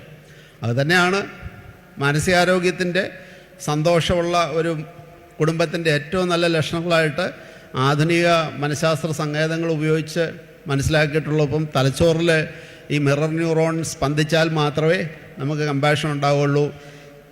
എങ്കിൽ മാത്രമേ നമ്മൾ ആൾക്കാരോട്, അല്ലേ, കർത്താവ് പറഞ്ഞിരിക്കുന്ന ദൗ ഷാൽ നോട്ട് ജഡ്ജ്, നിങ്ങൾ മറ്റുള്ളവരെ വിധിക്കരുത്. നമ്മളെല്ലാവരും മറ്റുള്ളവരെ വിധിക്കാൻ നമുക്ക് വളരെ നല്ല ഒരു കഴിവുണ്ട്. അവൻ ശരിയല്ല, അവൾ ശരിയല്ല. ഈ ശരിയല്ലാത്ത ആൾക്കാരുടെയൊക്കെ അവരെയൊക്കെ നമ്മൾ അവരോടൊന്ന് ചേർന്ന് നിന്ന് അവരെ ഒന്ന് ഇൻക്ലൂഡ് ചെയ്ത് അവരോട് ഇടപെട്ട് കഴിയുമ്പോൾ മനസ്സിലാവും ഈ ശരികേടുകളൊക്കെ അവർ മനഃപൂർവ്വം ചെയ്യുന്ന പ്രശ്നങ്ങളൊന്നുമല്ല, ഒരു രോഗാതുരതയുടെ പ്രശ്നമാവാം, അല്ലെ മറ്റ് നമുക്ക് മനസ്സിലാക്കാവുന്ന പല പ്രശ്നങ്ങളുടെയും. അതുകൊണ്ട് സമയച്ചുരുക്കം കൊണ്ട് ഞാനതിൽ വിശദീകരിച്ച് പോകുന്നില്ല. കമ്പാഷൻ, ആർദ്രതയുള്ളവരായിരിക്കുക. നിന്നോടുകൂടി 1 നാഴിക നടക്കാൻ ആരെങ്കിലും ആവശ്യപ്പെട്ടാൽ അവൻ്റെ കൂടെ 2 നാഴിക പോകണമെന്നാണ് പറഞ്ഞത്. കമ്പാഷനാണ്. അപ്പം നമ്മൾ നമ്മുടേതായ ലോകത്തേക്ക് നമ്മളങ്ങ് ഒതുങ്ങുക. സ്വന്തം കാര്യം നോക്കി ഒരു വീടും വെച്ച് അതിന് മതിലും കെട്ടി എല്ലാ റൂമിലേക്ക് ഓരോരുത്തർക്ക്, പിള്ളേരെ എല്ലാം ഓരോ റൂമിലേക്ക്, ഇത് അല്ലേ, കഴിഞ്ഞ ദിവസം ഒരു ഹൗസ് വാമിങ്ങിന് പോയപ്പോഴും 3 പിള്ളേരുണ്ട്. മുകളിലത്തെ നില 3 റൂം പണിത് 3 പേരും പേര് വരെ ഒട്ടിച്ച് വെച്ചിരിക്കുക. അപ്പം കണക്ഷനില്ല. താഴെ വരുന്ന ഗസ്റ്റോ അയൽവക്കംകാരുമായിട്ടോ ബന്ധുക്കളോ അവർ പറഞ്ഞ് ഞങ്ങളുടെ കുടുംബയോഗം ഉണ്ടായിരുന്നു 27-ാം തീയതി, പിള്ളേരാരും പോയില്ല, ഞങ്ങൾ 2 പേരും പോയി. ഏറ്റവും പോകേണ്ട ആൾക്കാർ ഈ പിള്ളേരാണ്, അവർ പോകുന്നില്ല. അപ്പം പിന്നെ എങ്ങനെയാണ് അവിടെ അവരുടെ മിറർ ന്യൂറോൺസ് ഉണ്ടാകുന്നത്? നമ്മൾ കൂദാശകൾ സ്വീകരിക്കുമ്പോൾ, മാമോദിസായും മുറോനും വിശുദ്ധ കുർബാനയും ഒക്കെ സ്വീകരിക്കുമ്പോൾ പരിശുദ്ധ റൂഹായുടെ ആവാസം, ഹോളി സ്പിരിറ്റിൻ്റെ ആവാസം വരുമ്പോൾ ഈ ആർദ്രതയുടെ ന്യൂറോണുകൾ അവിടെ ഒന്ന് സ്പന്ദിക്കണം. എങ്കിൽ മാത്രമേ നമ്മുടെ കുടുംബങ്ങളിൽ ഭാര്യയ്ക്ക് ഭർത്താവിനോടൊരു ആർദ്രത ഉണ്ടാകണം. ഭർത്താവിന് ഭാര്യ ജോലി കഴിഞ്ഞ് ക്ഷീണിച്ച് വരുന്ന ഭാര്യ, എൻ്റെ ഭാര്യ ഇവിടെ വന്നിട്ടില്ല, അതുകൊണ്ട് എനിക്ക് ധൈര്യമായിട്ട് പറയാം, അങ്ങനെ വരുമ്പം അവിടെ കൊണ്ടുവന്ന് നമ്മുടെ മുന്നിൽ ചൂട് ചായ കിട്ടണം, മനോരമ പത്രം കൃത്യം എല്ലാം മടക്കൊന്നും തെറ്റാതെ അവിടെ കണ്ടിരിക്കണം. കുറച്ച് നേരത്തേക്കിന് ആരും ഒന്നും മിണ്ടാൻ പാടില്ല. ഇങ്ങനെയൊക്കെ ഉള്ളതിപ്പം ആ സ്വന്തം ജീവിത പങ്കാളിയോടുള്ള ഒരു കമ്പാഷൻ, ആർദ്രതയില്ലാതെ നമ്മൾ വളരെ സെൽഫിഷ് ആയി പോകുന്നുണ്ട്. ഞായറാഴ്ച വന്ന് വിശുദ്ധ കുർബാന കണ്ടിട്ട് ഒരു കാര്യവുമില്ല. വിശുദ്ധ കുർബാന കാണുകയും അത് അനുഭവിക്കുകയൊക്കെ ചെയ്യുമ്പം ഈ ആർദ്രത എന്ന് പറയുന്ന, കമ്പാഷൻ എന്ന് പറയുന്നത്, അത് വഴിയെ കിടക്കുന്ന നല്ല ശമരിയാക്കാരൻ്റെ ഉപമയിൽ റോഡിൽ വീണ് കിടക്കുന്ന ആരെയും ഞാൻ കണ്ടില്ല ഇന്നത്തെ ദിവസം. കാണുകയായിരുന്നെങ്കിൽ ഞാൻ അവനെ പൊക്കിക്കൊണ്ട് പോയനെ. വീണ് കിടക്കുന്നവർ സ്വന്തം വീട്ടിലുണ്ട്. സ്വന്തം ഭാര്യ, ഭർത്താവ്, മക്കള് തുടങ്ങിയ ആൾക്കാരോടൊക്കെ ഒരു ആർദ്രത. മൂന്നാമത്തെ ഒരു കാര്യം, ഈ മാനസികാരോഗ്യ എങ്ങനെയുള്ള കുടുംബങ്ങളിലാണ് മാനസികാരോഗ്യം ഏറ്റവും നല്ലത് എന്നുള്ളതിനെ പറ്റി മൂന്നാമത്തെ ഫാക്ടർ, ചിലപ്പം ഏറ്റവും കൂടുതൽ സ്കോർ കിട്ടിയത് ഈ ഫാക്ടറിനാണ്. ആരുടെയും മനസ്സിലെന്തെങ്കിലും കടന്നു വരുന്നുണ്ടോ? അപ്പോൾ ഒന്ന് നമ്മൾ പറഞ്ഞ സെൻസ് ഓഫ് ഹ്യൂമർ, രണ്ടാമത് പറഞ്ഞ എന്താ, കമ്പാഷൻ.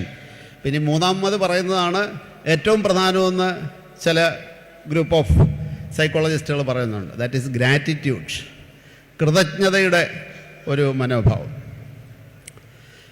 ഇപ്പം നമ്മുടെ ഭാഷയിൽ തന്നെ ഇപ്പം നമുക്ക് പുറത്തൊക്കെ യാത്ര ചെയ്യുമ്പോൾ അറിയാം, എന്ത് കാര്യത്തിന് എന്നെ ചെയ്താലും ആൾക്കാർ താങ്ക് യു പറയും, അല്ലേ? എവിടെ ചെന്ന് നമ്മൾ അങ്ങോട്ട് ചെല്ലുമ്പോൾ ഒരു ഡോർ തുറക്കുക, ഇങ്ങനെ ഒന്ന് പിടിച്ചാലും താങ്ക് യു പറഞ്ഞിട്ടേ പോകുള്ളൂ.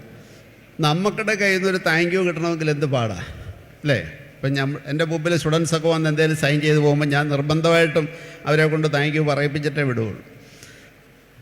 കാര്യം ഒത്തിരി മനസ്സിലില്ലെങ്കിൽ പോലും വാക്കാലൊന്ന് വരട്ടെ എന്ന് വിചാരിച്ചിട്ടാണ്. നന്ദി എന്ന് പറയുന്ന, കൃതജ്ഞത എന്ന് പറയുന്ന ഒരു വലിയ വികാരമാണ്. ഒരു അപ്പച്ചനുണ്ടായിരുന്നു. അപ്പച്ചൻ്റെ മോൻ എല്ലാ വർഷവും അമേരിക്കയിൽ നിന്ന് വരും. വന്നിട്ട് ഫുൾ ചെക്കപ്പ് ചെയ്യും.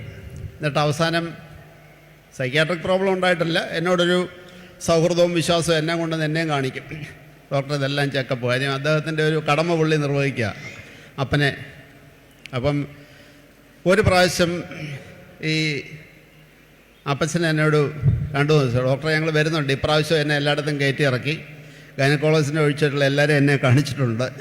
അപ്പം ഞാൻ ഡോക്ടറെ അടുത്ത് വരുമ്പം ഡോക്ടർ ഒറ്റ കാര്യം പറഞ്ഞാൽ മതി, എനിക്ക് ഈ ചെക്കപ്പൊക്കെ അവൻ ചെയ്യുന്നത് ചെയ്തോട്ടെ അവൻ്റെ സമാധാനത്തിന്, പക്ഷേ എനിക്ക് 2-3 പേരെ കാണണം. എന്നെ പഠിപ്പിച്ച ഒരു സാറ്, പ്രൈമറി സ്കൂളിൽ പഠിപ്പിച്ച സാറ്, ഒരു 100 വയസ്സിനോടടുത്ത് അദ്ദേഹം വീട്ടിൽ വയ്യാതിരിപ്പുണ്ട്.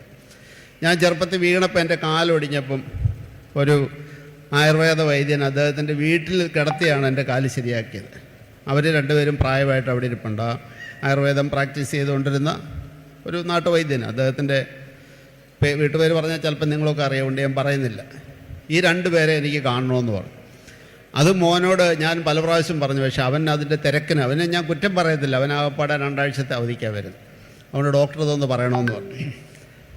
അപ്പം ഞാൻ ഈ ഗൂഢാലോചനയെ ഞാനും പങ്കാളിയായി. മോൻ വന്നപ്പോൾ ഞാൻ പറഞ്ഞു, ഇതൊക്കെ നല്ല റിസൾട്ടൊക്കെ നല്ല, ഹാർട്ട് ഉഗ്രൻ, കിഡ്നി അത്യുഗ്രൻ, ലിവറാണെങ്കിൽ സൂപ്പർ, എല്ലാം കറക്റ്റാണ്. പക്ഷേ അപ്പച്ചൻ്റെ ആഗ്രഹം എന്നാണെന്നുള്ളത്, ഇതെല്ലാം അപ്പച്ചൻ പറഞ്ഞിട്ടാണോ ചെയ്തത്? അല്ല, അപ്പച്ചൻ പറഞ്ഞ ആഗ്രഹം എന്തെങ്കിലും ചെയ്യാൻ തന്നെയാണ്. അപ്പച്ചൻ ഇങ്ങനെ അവിടെ പോകണം ഇവിടെ പോകണം എന്നൊക്കെ പറയും. എനിക്കതിനൊന്നും സമയമില്ലല്ലേ, ഞാൻ കൊണ്ടുപോയെന്ന്. ഞാൻ പറഞ്ഞു, ഏറ്റവും പ്രധാനമായിട്ടും വേണ്ടത് അതാണ്.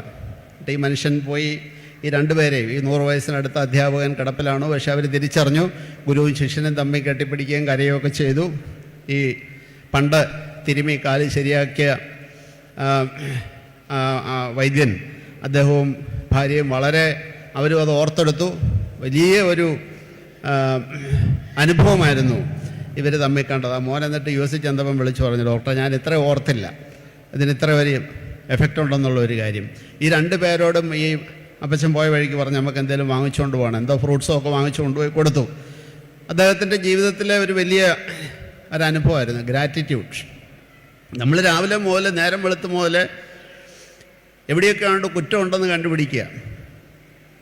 ഈ ദോശ കഴിഞ്ഞു പോയി, അല്ലേ? ചമ്മന്തിക്ക് ഉപ്പ് കുറഞ്ഞു പോയി, പാലിനകത്ത് കാപ്പിക്കകത്ത് ഇത്രയും പഞ്ചസാര ഇടരുതെന്ന് നിന്നോട് ഞാൻ പല പ്രാവശ്യം പറഞ്ഞിട്ടുള്ളതല്ലേ?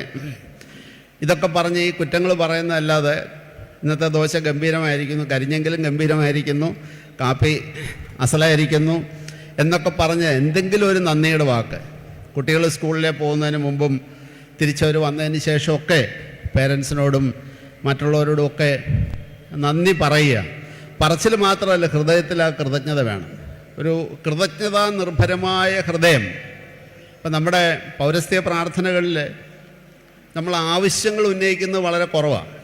പക്ഷെ എല്ലാം ഒരു കൃതജ്ഞതാ സമർപ്പണമാണ്. വിശുദ്ധ കുർബാന തന്നെ ഒരു കൃതജ്ഞതാ സമർപ്പണമാണ്. അപ്പം നമ്മുടെ തിയോളജിയിലും നമ്മുടെ ഇതിനകത്തൊക്കെ വളരെ കൃത്യമായിട്ടുണ്ടെങ്കിലും അത് നമ്മുടെ വ്യക്തി ജീവിതത്തിലേക്ക് നമ്മൾ സ്വാംശീകരിക്കുന്നില്ല. അപ്പം കൃതജ്ഞത അർപ്പിക്കുക, അത് ദൈവം മുതൽ നമ്മളത് മനസ്സിലിരുന്നാൽ പോരാ. ഈ സേഫ് ഡിപ്പോസിറ്റ് ലോക്കർ സിൻഡ്രോം എന്ന് പറയാവുന്ന ഒരു പ്രശ്നമുണ്ട്, പ്രത്യേകിച്ച് നമ്മുടെ ആൾക്കാരുടെ ഇടയിൽ. 10-30 പവനൊക്കെ ഉണ്ടാവും, പക്ഷേ ഇത് മുഴുവൻ എവിടെയാണ് വെച്ചിരിക്കുന്നത്? ലോക്കറില്ല. ഒരിക്കൽ പോലും ഇത് എടുത്തൊന്ന് പുറത്തിടത്തില്ല. ഒന്ന് പുറത്തിടണം, അതൊന്ന് കാണിക്കുന്നതുകൊണ്ട് ഒരു കുഴപ്പമില്ല. നമ്മുടെ കൃതജ്ഞതയും നമ്മുടെ സ്നേഹവും ഒക്കെ എന്ന് പറഞ്ഞ് 30 പവനും എപ്പോഴും ഇട്ടുകൊണ്ട് നടക്കണമെന്ന് ഒരു നിർബന്ധമില്ല. ഇടയ്ക്കെങ്കിലും ഇത് ഓരോന്നൊക്കെ ഒന്ന് മാറിയിട്ടിട്ട് എക്സ്പ്രസ് ഉള്ളിൽ വരുന്ന സ്നേഹം, ഉള്ളിൽ വരുന്ന കൃതജ്ഞത, ഉള്ളിൽ വരുന്ന നന്ദി. അത് ഭാര്യയോടാണേലും ഭർത്താവിനോടാണെങ്കിലും. നമ്മൾ സാഹിബിനെയൊക്കെ കുറ്റം പറയും, പക്ഷെ നമ്മൾ പുറത്തൊക്കെ പോയി താമസിക്കുമ്പം ഭാര്യ പോകുമ്പോഴും വരുമ്പോഴും എല്ലാവരും ഹഗ് ചെയ്യും. ഇവിടെ ഈ ഭാര്യയും ഭർത്താവും ഒന്ന് ഹഗ് ചെയ്യുക എന്നൊക്കെ പറഞ്ഞാൽ അത് വലിയ ഒരു മോശം കാര്യമായിട്ടാണ് കാണുന്നത്. പിന്നെ സൂത്രത്തിൽ ഒളിച്ചും പാത്തും ആരും കാണാതെയൊക്കെ ഉള്ളൊരു അതൊക്കെ നമ്മളൊരു അല്പം എക്സ്പ്രസ് ചെയ്യണം. അത് കുട്ടികളുടെ അടുത്താണെങ്കിൽ ശരി. അത് ഉടനെ ബാഡ് ടച്ചിനെ പറ്റി പഠിപ്പിക്കാൻ നമ്മൾ വളരെ നല്ല കഴിവാണ്. ഈ ബാഡ് ടച്ച് കാരണം ഒരു പിള്ളേരെ പോലും ഇപ്പം നമുക്ക് കണ്ടിട്ടൊന്ന് കെട്ടിപ്പിടിക്കണമെന്ന് തോന്നിയാലേ പേടിയാണ്. ഉടനെ നമുക്ക് പേടിയാണ് ഒരു ബാഡ് ടച്ച് എന്ന് പറഞ്ഞ് നമുക്കെതിരെ കേസ് കൊടുക്കുമെന്ന്. ഇപ്പം ഈ ബാഡ് ടച്ചുകളൊന്നും അല്ലാതെ ആ കൃതജ്ഞതയുടെ ആലിംഗനം, ആ സ്നേഹത്തിൻ്റെ പ്രകടനം. അപ്പോൾ നമ്മൾ 3 കാര്യങ്ങൾ പറഞ്ഞു. 4ാമത്തെ ഒരു പ്രധാന കാര്യം പറയുന്നത് ബി കണക്റ്റഡ് ആകുക എന്നുള്ളതാണ്. എന്നുവെച്ചാൽ എന്താ? മനുഷ്യൻ്റെ തലച്ചോറ് ദൈവം സൃഷ്ടിച്ചിരിക്കുന്നത് കണക്റ്റഡായിട്ടാണ്. നമ്മുടെ ഉള്ളിലേക്കൊരു കണക്ഷൻ വേണം, പുറത്തേക്കൊരു ചില കണക്ഷനുകൾ വേണം. ആ കണക്ഷൻസ് ഇല്ലാതെ നമ്മൾ വളർന്നു കഴിഞ്ഞാൽ വേറെ എന്തെല്ലാം നമുക്ക് കിട്ടിയാലും നമ്മുടെ വ്യക്തിപരമായ ജീവിതത്തിലൊരു സന്തോഷം ഉണ്ടാകത്തില്ല, പുറത്തോട്ടും ഉണ്ടാകത്തില്ല. ഉള്ളിലേക്കുള്ള കണക്ഷൻ എന്ന് പറഞ്ഞാൽ ഒരർത്ഥത്തിനോടുള്ള ഒരു കണക്ഷൻ. അർത്ഥം, നമ്മുടെ ജീവിതത്തിൽ സംഭവിക്കുന്ന കാര്യങ്ങൾക്കെല്ലാം അതിൻ്റേതായ ഒരു അർത്ഥമുണ്ട് എന്ന് മനസ്സിലാക്കാം. യാദൃച്ഛികമായിട്ടൊന്നും സംഭവിക്കുന്നില്ല. അത് നല്ലതാണേലും ചീത്തയാണെങ്കിലും everything has got a meaning. ഇപ്പം എൻ്റെ കൂടെ പഠിച്ചിരുന്ന ഒരു ഡോക്ടറുണ്ടായിരുന്നു. അദ്ദേഹത്തിൻ്റെ ഒരു കുട്ടിക്ക് ഓട്ടിസം. നല്ല മനുഷ്യനായിരുന്നു. അദ്ദേഹത്തിൻ്റെ ഭാര്യ അതുപോലെ തന്നെ വളരെ നല്ല. അപ്പോൾ ആദ്യകാലങ്ങളിലെല്ലാം പുള്ളി ഞങ്ങളെ അടുത്തുള്ളവരെ കാണാൻ പറഞ്ഞു, why this happen to me, ഇതെനിക്കെന്തിനായി പറ്റിയെന്നുള്ള കാര്യം. പക്ഷേ അതിനുശേഷം കണക്ഷനെല്ലാം പോയി. കുറച്ച് വർഷത്തിന് ശേഷം കണ്ടത് ഈ കുട്ടിയെ പരിചരിക്കാൻ വേണ്ടി അമ്മ ജോലി ചെയ്യുന്നില്ല എന്ന് വെച്ചു. പക്ഷേ ഇദ്ദേഹം ഓട്ടിസത്തിൽ കൂടുതൽ ഗവേഷണങ്ങൾ നടത്തി, ഉപരിപഠനം നടത്തി. ഇപ്പോൾ ഓട്ടിസം ബാധിച്ച കുട്ടികൾക്ക് വേണ്ടി വലിയൊരു സർവീസ് നടത്തിക്കൊണ്ടിരിക്കുക. 100 കണക്കിന് കുട്ടികൾക്കാണ് ഈ മനുഷ്യൻ്റെ, ഈ ഡോക്ടറുടെ കുട്ടിക്ക് ഓട്ടിസം വന്നതിൻ്റെ അർത്ഥം എന്നാണെന്ന് അദ്ദേഹം മനസ്സിലാക്കി. Why this happen to me. ഇപ്പം കുറേ വർഷങ്ങൾക്ക് ശേഷം കണ്ടപ്പോൾ ഞാൻ പറഞ്ഞു, പറീസെ പണ്ട് ഞാൻ ചോദിച്ചു ഓർക്കുന്നുണ്ടോ വൈ ദിസ്, അതിൻ്റെ ഉത്തരം ഞാൻ കണ്ടുപിടിച്ചു. ഇതാണ്, ഇത്രയും കാര്യങ്ങൾ കുറച്ചെങ്കിലും എനിക്ക് ചെയ്യാൻ പറ്റുന്നുണ്ട്. അതാണ് എൻ്റെ. അപ്പം നമ്മുടെ അത് ഉള്ളിലേക്കുള്ള ഒരു കണക്ഷനാണ്. നമ്മൾ മീനിങ് കണ്ടുപിടിക്കാം. ഈ വളരെ എന്താ പറയുക, ഒരു സ്കിൻ ഡിസീസ്, വളരെ വൈകൃതം തോന്നുന്ന ഒരു സ്കിൻ ഡിസീസ് ഉള്ള ഒരു പയ്യനുണ്ടായിരുന്നു. അപ്പോൾ ആ പയ്യൻ സ്കിന്നിൻ്റെ ഡോക്ടറെ പോയി കണ്ടു. അവിടുന്ന് അല്പം ശമനമൊക്കെ കിട്ടി. പൂർണ്ണമായിട്ടത് മാറുന്ന രോഗമല്ല. ഇക്തയോസിസ് എന്ന് പറയും, ഒരു ചെതുമ്പൽ പോലുള്ള ഒരു രോഗമാണ് ദേഹം മുഴുവൻ. അപ്പോൾ ഓരോ പ്രാവശ്യം ഇവൻ കാണുമ്പോൾ ഇതിന് കടുത്ത നിരാശയൊക്കെ ആയി സൂയിസൈഡിനെ പറ്റിയൊക്കെ ചിന്തിക്കുന്നു. അപ്പം ഈ ഡോക്ടർ പറഞ്ഞ സൈക്യാട്രിസ്റ്റിനെ കൂടെ ഒന്ന് കണ്ട് സംസാരിക്കുന്നത് നന്നായിരിക്കുമെന്ന് പറഞ്ഞു. എൻ്റെ പെങ്ങൾ അവനെയും കൂട്ടി വന്നു. അപ്പം കടുത്ത വിഷാദത്തിലാണ്. അപ്പോൾ ആ വിഷാദം മാറാനായിട്ടുള്ള സൈക്കോതെറാപ്പിയും മെഡിസിനും ഒക്കെ കൊടുത്തെങ്കിൽ എവിടെയോ കുറച്ച് ബാക്കി നിൽപ്പുണ്ട്. അപ്പം ഞാൻ ചോദിച്ചു, എവിടെയാണ് ഇവനെ ഒന്ന് കണക്ട് ചെയ്യാൻ പറ്റിയത്? അപ്പോൾ ഇവൻ ഒരിടത്തും പോകത്തില്ല. ഇവന് ഈ ദേഹം ഇങ്ങനെ ഇരിക്കുന്ന കാരണം പുറത്തേക്കൊന്നും പോകത്തില്ല. പിന്നെ ഇവന് എന്താ താല്പര്യമുള്ളത്? അപ്പം പെങ്ങൾ ആലോചിച്ചിട്ട് പറഞ്ഞു, ഇവൻ ഒരുമാതിരി പാടും. ഇപ്പം പണ്ട് കൊയറിലുണ്ടായിരുന്നു, പള്ളിയിലെ കൊയറിലുണ്ടായിരുന്നു. അപ്പോൾ ആ കൊയറിൽ പോകുന്നത് പുള്ളിക്ക് വലിയ സന്തോഷമാണ്. പക്ഷേ ഇപ്പം കൊയറിൽ അവൻ ഇത്രയും പ്രശ്നമുള്ളതുകൊണ്ട് പുതിയതായിട്ട് വന്ന വികാരി അച്ഛൻ പറഞ്ഞു ഇവനെ കൊയറിലേക്ക് വിടണ്ട എന്ന് പറഞ്ഞതാണ്. അപ്പം അവന് ആകപ്പാടെ അവൻ്റെ ജീവിതമായിട്ടുള്ള ഒരു കണക്ഷൻ ആ കൊയറിലെ പാട്ടായിരുന്നു. പക്ഷേ അത് പുള്ളിക്ക് ഒരു കൂളിംഗ് ഗ്ലാസും വെച്ച് തൊപ്പിയും വെച്ച് ഫുൾ ക്ലൈസ് രീതി വൈകൃതം പരമാവധി മറയ്ക്കാൻ വേണ്ടി ഇത്രയൊക്കെ കണ്ടപ്പോൾ അച്ഛൻ വേറൊന്നും ഉദ്ദേശിച്ചിട്ടായിരിക്കത്തില്ല പറഞ്ഞത്, ഇവനെ വരണ്ടെന്ന് പറഞ്ഞു. അപ്പം ഇവൻ്റെ വിഷാദമൊക്കെ മാറിയെങ്കിലും അവന് ആ കണക്ഷൻ കിട്ടുന്നില്ല. ഭാഗ്യവശാൽ ആ അച്ഛനോട് ഞാൻ ഫോണിൽ സംസാരിച്ചു. നമ്മുടെ ഓർത്തഡോക്സും യാക്കോബായൊന്നുമല്ല, വേറെ ഒരു വിഭാഗത്തിൽപ്പെട്ട അച്ഛനാണ്. അച്ഛനെ ഭാഗ്യവശാൽ അത് വളരെ നല്ല രീതിയിലെടുത്തു. എടുക്കുകയും ഇവനെ പയ്യെ കോരൽ കോട്ട് 2-3 ആഴ്ച കഴിഞ്ഞ് കണ്ടപ്പോൾ ആളാകെ അങ്ങ് മാറി. അപ്പം ഞാൻ ചെയ്ത സൈക്കോതെറാപ്പിയോ ഞാൻ കൊടുത്ത മെഡിസിനോ ഒരു 70% മാറ്റം വരുത്തി. പക്ഷേ ബാക്കി 30 കിടന്നത് ഈ കണക്ഷൻ വന്നപ്പോഴത്തേക്കിന് അവന് വളരെ സന്തോഷവാനായിട്ട് കാണുകയും അത് വർഷങ്ങളോളം തുടരുകയൊക്കെ ചെയ്ത ഒരു സാഹചര്യം ഞാൻ ആലോചിക്കുകയാണ്. അപ്പം നമ്മൾ നമ്മുടെ ജീവിതത്തിൻ്റേതായ അർത്ഥതലങ്ങൾ കണ്ടുപിടിക്കണം. അത് രോഗമാണെങ്കിലും ശരി, ഇല്ലായ്മയാണെങ്കിലും ശരി. നമ്മൾ നാടൻ ഭാഷ പറഞ്ഞു കഴിഞ്ഞാൽ ഗ്രഹപ്പിഴ എന്നൊക്കെ പറയുന്നത് ഗ്രഹപ്പിഴയാണെന്നൊക്കെ നമ്മൾ ഇപ്പം അധികം പേര് അത് ഉപയോഗിക്കാറില്ല. വിധി വൈപരീത്യം എന്നുള്ള രീതിയിലാണ്, ഗ്രഹങ്ങളുടെ സ്ഥാനം തെറ്റിയുകൊണ്ടുള്ള പിഴവെന്നുള്ള രീതിയിലൊക്കെ അതിനെ വിഗ്രഹിച്ച് സമാസം പറയാൻ വേണം. പക്ഷേ ഇങ്ങനെയൊക്കെ ഉള്ള പ്രശ്നങ്ങൾ ജീവിതത്തിൽ വരുമ്പം അതിൻ്റെ ഉള്ളിലൊരു മീനിങ് ഉണ്ടാവും, ഒരു മർമ്മം ഉണ്ടാവും. അത് നമ്മൾ തിരിച്ചറിഞ്ഞ് അതിനോട് കണക്ട് ചെയ്യുന്നതാണ് നമ്മുടെ ഉള്ളിലെ കണക്ഷൻ. അതിനകത്ത് ഒരു സ്പിരിച്വാലിറ്റി, ആധ്യാത്മികത ഉണ്ടെങ്കിലേ പറ്റുള്ളൂ. ഇപ്പോൾ പ്രായമായ ഒരു അധ്യാപകനാണ്, അദ്ദേഹം ഒറ്റയ്ക്കാണ്, അദ്ദേഹത്തിൻ്റെ ഭാര്യയും കൂടെ മരിച്ചു. അപ്പം ഞാൻ അദ്ദേഹത്തോട് ചോദിച്ചു, സാറേ എങ്ങനെ പോകുന്ന കാര്യങ്ങൾ, പിള്ളേരാരും കൂടെ ഇല്ല? കുഴപ്പമില്ല, എനിക്ക് ആദ്യമൊക്കെ ലോൺലിനെസ് ആയിരുന്നു, ഇപ്പം ഞാനത് സോളിറ്റ്യൂഡാക്കി മാറ്റിയെന്ന് പറഞ്ഞു. ലോൺലിനെസ്സിനെ സോളിറ്റ്യൂഡാക്കി മാറ്റുന്നത് ഇംഗ്ലീഷ് ഭാഷയിൽ വേണമെങ്കിൽ മലയാളത്തിലേക്ക് ഒന്ന് തർജ്ജമ ചെയ്ത് കഴിഞ്ഞാൽ ഏതാണ്ട് ഒരേ അർത്ഥമാണെങ്കിലും അതിൻ്റെ ഒരു സറ്റിൽ ഡിഫറൻസ് ഉണ്ട്, അല്ലേ? ലോൺലിനെസ് എന്ന് പറഞ്ഞാൽ നമ്മൾ ഒറ്റപ്പെട്ടു പോകുന്ന, ഡിസ്കണക്റ്റഡ് ആകുന്ന അവസ്ഥയാണ്. സോളിറ്റ്യൂഡ് എന്ന് പറഞ്ഞാൽ ഏകാന്തതയുടെ ഒരു സൗന്ദര്യമുണ്ട്. അപ്പം ഈ സോളിറ്റ്യൂഡ് ഡോക്ടർ ഒരു ദിവസം വാന്ന് പറഞ്ഞ് വിളിച്ചു. ഞാനവിടെ ചെന്നപ്പം ഞാൻ കണ്ട ആ സോളിറ്റ്യൂഡ് എങ്ങനെയാണ് വന്നെന്നുള്ളത്. അപ്പോൾ അദ്ദേഹം അവിടെ എല്ലാം നല്ല ചെടികളും കൃഷി, ഒരു പട്ടി, ഒരാട്, കുറച്ച് കോഴികൾ, ഇതിനെല്ലാം വളർത്താൻ തുടങ്ങി. അടുത്തൊരു പള്ളിയിലുണ്ട്, അവിടെ എല്ലാ ദിവസവും വൈകുന്നേരം പോയി തിരികെ എത്തിച്ച് സന്ധ്യാനമസ്കാരത്തിൽ കൂടും. ഞായറാഴ്ച രാവിലെ പ്രഭാത നമസ്കാരം പോലെ കൂടും. അപ്പോൾ ഇങ്ങനെയുള്ള കുറേ കാര്യങ്ങൾ അദ്ദേഹത്തിൻ്റെ ജീവിതത്തിൽ വന്നപ്പോൾ ഈ ഒറ്റപ്പെടൽ സുഗന്ധമുള്ള ഒരു ഏകാന്തതയായിട്ട് മാറി. Loneliness getting converted to solitude. അപ്പോൾ ഇതാണ് ഞാൻ ഉള്ളിലെ കണക്ഷൻ പറഞ്ഞത്. പുറത്തേക്കുള്ള കണക്ഷൻ എന്ന് പറയുന്നത് നമ്മുടെ ചുറ്റുപാടുമുള്ള പ്രകൃതിയുമായിട്ടും മനുഷ്യരുമായിട്ടും ഒക്കെ ഒന്ന് കണക്ട് ചെയ്യണം. അമ്മമാരും ഒക്കെയാണ് കൂടുതൽ. നമ്മുടെ കുട്ടികളുടെ കണക്ഷൻ ഇപ്പോൾ ആകപ്പാടെ ഉള്ള കണക്ഷൻ ഈ കണക്ഷനാണ്, ഡിജിറ്റൽ കണക്ഷനാണ്. ആ ഡിജിറ്റൽ കണക്ഷൻ ഒരുപാട് ഗുണങ്ങളൊക്കെ ഉണ്ട്. ഇപ്പോഴത്തെ ജീവിതത്തിൽ ഡിജിറ്റലി കണക്റ്റഡ് അല്ലാതെ നമുക്ക് ജീവിക്കാൻ പറ്റത്തില്ല. പക്ഷേ കുട്ടികളെ ഞാൻ നേരത്തെ പറഞ്ഞ പോലെ അവരുടെയൊക്കെ ഒരു മുറിയും കൊടുത്ത്, അവർക്കൊരു ബെഡും കൊടുത്ത്, അവർക്കൊരു ടേബിളും കൊടുത്ത്, അവരെ ഇങ്ങനെ സ്വതന്ത്രരാക്കി, അവരുടെ പ്രൈവസി, അതൊരു പാശ്ചാത്യ സങ്കല്പമാണ്. അതൊക്കെ വേണം. കുട്ടികൾ മുതിർന്നു കഴിയുമ്പോൾ 10-18 വയസ്സ് കഴിയുമ്പോൾ അവരുടേതായ പ്രൈവസിയൊക്കെ കൊടുക്കണം. പക്ഷേ ചെറിയ കുട്ടികളെ നമ്മൾ ഡിസ്കണക്റ്റഡ് ആയി പോകാതെ കണക്ട് ദം ടു നേച്ചർ. ലോകാരോഗ്യ സംഘടന പറയുന്നു, പീഡിയാട്രിഷ്യൻസിൻ്റെ അസോസിയേഷൻ പറയുന്നു, മാനസികാരോഗ്യം 6 വയസ്സിന് മുമ്പേ മൊബൈലും ഡിജിറ്റൽ ഉപകരണങ്ങളും കുട്ടികൾക്ക് കൊടുക്കാനേ പാടില്ല. ഇപ്പോൾ ഓസ്ട്രേലിയയിലൊക്കെ നിയമം വരെ വന്നിരിക്കുകയാണ്. പക്ഷേ നമ്മുടെ ഇവിടെ ഏറ്റവും പ്രധാനപ്പെട്ട കളിപ്പാട്ടം ഡിജിറ്റൽ ഡിവൈസുകൾ. ആ ഡിജിറ്റൽ ഡിവൈസിലേക്ക് കുട്ടികളുടെ തലച്ചോറ് കുരുങ്ങിപ്പോൾ അവർ ഹുക്ഡായി പോവുകയാണ് ചെയ്യുന്നത്. ടീനേജേഴ്സായി കഴിയുമ്പോൾ അവരെ കൗൺസിലിംഗ് കൊണ്ടൊന്നും വലിയ കാര്യമില്ല. സോ കുട്ടികളെ ചെറിയ പ്രായത്തിൽ, പ്രത്യേകിച്ച് ഒരു 5-6 വയസ്സ് താഴെയുള്ള കുട്ടികളെയോ കൊച്ചുമക്കളെയോ ഒക്കെ വളർത്തുന്നുണ്ടെങ്കിൽ കണക്ട് ദം ടു നേച്ചർ. അവർ പുറത്തിറങ്ങട്ടെ, മഴ നനയട്ടെ, വെയിൽ കൊള്ളട്ടെ, മണ്ണിലോടി കളിക്കട്ടെ. അപ്പോൾ രോഗം വരും, അസുഖം വരും എന്നും പറഞ്ഞൊന്നും നമ്മൾ ഇരിക്കാതെ അവരെ പ്രകൃതിയുമായിട്ട് കണക്ട് ചെയ്യുക, സമപ്രായക്കാരായ കുട്ടികളുമായിട്ട് കണക്ട് ചെയ്യുക. അവധിക്കാലമൊക്കെ വരുമ്പോൾ ഇപ്പം അമ്മ വീട്ടിൽ പോകത്തില്ല, കാരണം അവിടെയും പേടിയാണ്. സ്കൂളിൽ പഠിപ്പിച്ച് വെച്ചിട്ടുണ്ട്, അവിടെ പീഡനം നടക്കും, ബാഡ്ച് നടക്കും.